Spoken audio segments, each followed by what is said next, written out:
He fled because of the fighting with his wife and 8 children. The plan was to get to Turkey and seek shelter in a refugee camp. They never made it. The Turks turned them back at the border 3 times. Instead, Abu Mohammed settled in a village near Darkush, in northwest Syria's Idlib province, 6 months ago after finding an abandoned house. The building of pale stone, nestled among olive groves near the whirling water of the Orontes River, is now where his family calls home. When we heard that the battle would start, we had no time to do anything, just to leave, he says. There was so much killing.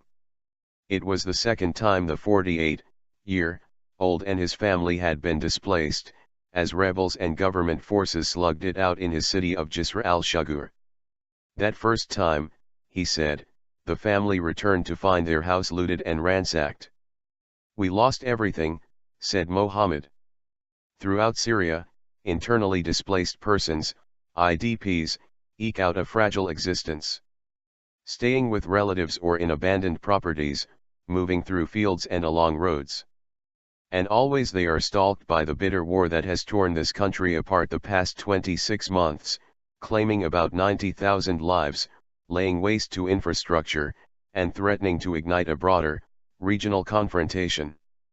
The UN's Office for the Coordination of Humanitarian Affairs, OCHA, estimates that some 4.5 million Syrians have been displaced within Syria's borders as the country's internecine conflict grinds on, exacting its brutal toll. In Idlib province alone, 300,000 IDPs struggle to survive.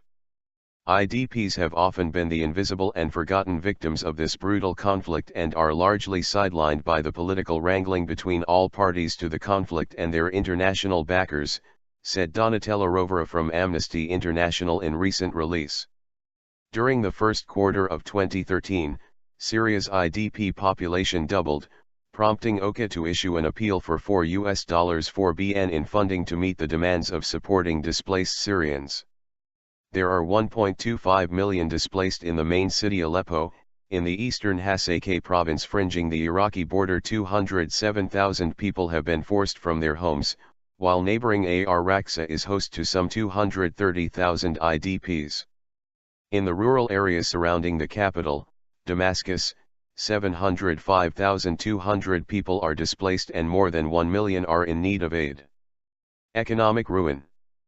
Fuel and food prices are soaring with wheat production down, silos destroyed and farmers fleeing. The Syrian pound has shed 115% of its value. Fears continue to mount that Syria's internally displaced will go hungry with aid agencies unable to reach many in need because of security risks. The Syrian crisis has resulted in heightened vulnerability, massive movements of the population inside the country and a substantial setback in living conditions, the UN Food and Agriculture and World Food Programme said in a joint report earlier this month.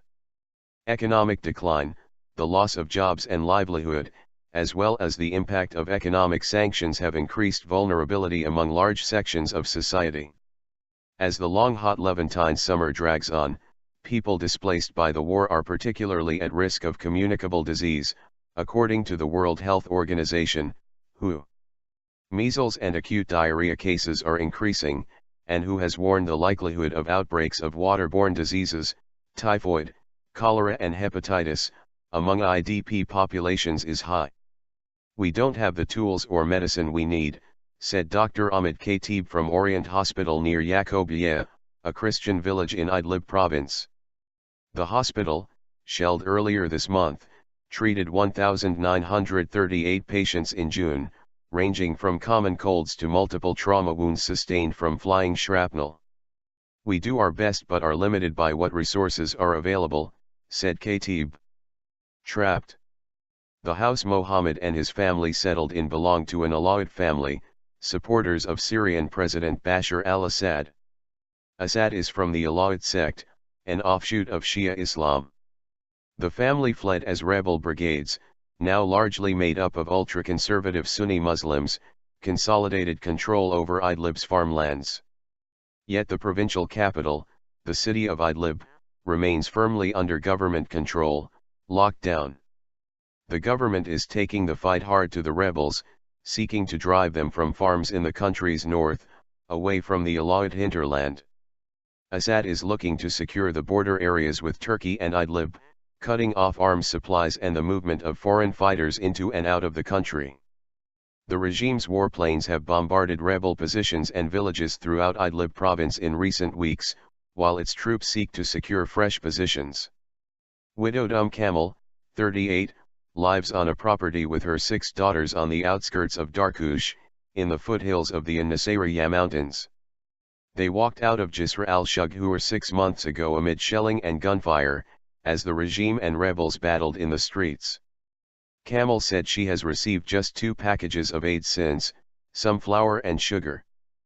But her biggest concern is that her daughters are missing out on their education, as there are no functioning schools in the area. The situation is the same for all of us, whether or not we are for or against the regime, or whether or not we are Sunni or Alawite, she says. None of us know if we'll ever go home again. Idlib is a patchwork of villages of different sections.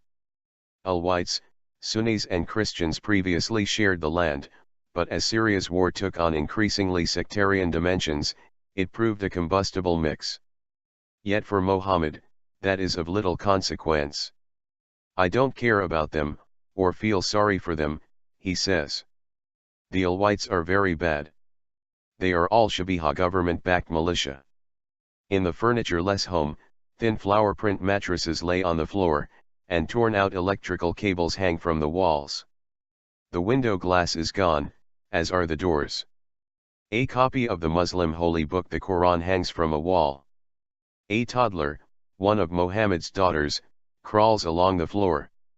We have received 1 parcel of aid from Germany over the past 6 months, said Mohammed, with a beard shot through with wisps of gray. There is no electricity, no water.